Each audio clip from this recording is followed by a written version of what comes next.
হুম, ঠিক ধরেছো। আমি যখনই এখানে এইভাবে এই পোজে এই জায়গাটা বসে থাকি, তখনই তোমরা বুঝে যাও যে আজকে সোনালি ঠাকুমার ঝুলি খুলবে। আজকে ঠাকুমার ঝুলি খুলবে আর সেখান থেকে সুন্দর একটা গল্পও বেরোবে।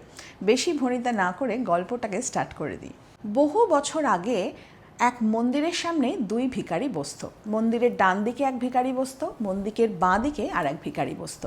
আর সেই রাজ্যের রাজা মাসে একবার করে যখন মন্দিরে যেতেন, তখন ফেরার পথে ওই মন্দিরের সামনে যতগুলো ভিখারি থাকতেন সবাইকে দান করে আসতেন।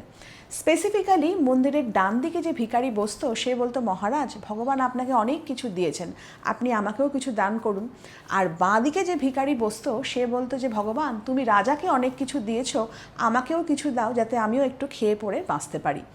একদিন রাজা রাজসভায় গেলেন এবং তার মন্ত্রীকে ডেকে বললেন যে দুই ভিখারি মন্দিরের দুপাশে বসে থাকে।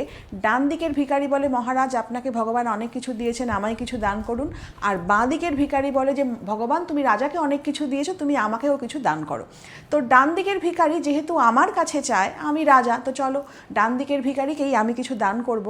এই বলে তিনি মন্ত্রীকে বললেন, তুমি এক কাজ করো, একটা বাটি নাও, সেই বাটির তলাতে একটা সোনার মোহর রেখে দাও আর ওপরে ক্ষীর ভর্তি করে দাও। ডান দিকে যে ভিখারি বসে তাকে দাও, সে ক্ষীরটাও খেতে পারবে আর তার সাথে যে সোনার মোহরটা পাবে, আমার মনে হয় না তাকে আর কোনোদিন ওই মন্দিরে ফেরত আসতে হবে। মন্ত্রী রাজার কথা অনুযায়ী একটা পাত্র নিল, তার মধ্যে একটা সোনার মোহর দিল এবং ওপরটা ক্ষীরে ভর্তি করে দিল এবং মন্দিরের দুয়ারে গিয়ে ডান দিকের যে ভিখারিটাকে রাজা বলেছিলেন যে ওকেই পাত্রটা দান করতে, তাকে গিয়ে ওই ক্ষীর ভর্তি পাত্রটা দান করলেন। পাত্রটা পেয়ে তো ডান দিকের ভিখারি খুব খুশি। সে তখন বাঁ দিকের ভিখারিকে বেশ একটা রেলাসে বলছে, দেখ, তুই রোজ ভগবানের কাছে চাস যে ভগবান, তুমি রাজাকে অনেক কিছু দিয়েছো, আমাকেও কিছু দাও। ভগবান তোকে কিছু দেয়নি। আমি রাজাকে বলছি, রাজামশাই, আপনাকে ভগবান অনেক কিছু দিয়েছে, আমাকেও কিছু দান করুন। রাজামশাই আমাকে এক বাটি ভর্তি ক্ষীর পাঠিয়েছেন। সে তখন ক্ষীরটা খায় এবং খাওয়ার পর তখন একটু দান, ওকেও দান করছে। বাঁদিকের ভিখারিকে বলে, এনে বাটির তলায় একটুখানি ক্ষীর পড়ে আছে, তুই বরঞ্চ এই বাটিটা নিয়ে যা, তুইও একটুখানি ক্ষীর খা, মনে রাখবি আমিও তোকে কোনো সময় দান করেছি। তো তাই করে বাঁ দিকের ভিখারিটা ডান দিকের ভিখারির থেকে ওই পাত্রে অল্প একটুখানি ক্ষীরটা নিয়ে সে চলে যায়। বাড়িতে গিয়ে সে ক্ষীরটাও খায় আর তার তলায় সোনার মোহরটাও পায়। তারপর থেকে আর কোনো দিন তাকে ওই মন্দিরের দোরগোড়ায় বসে ভিক্ষা করতে হয় না। রাজার কাছে সে চেয়েছিল, কিন্তু ভগবান তো অন্য কিছুই লিখে রেখেছিল।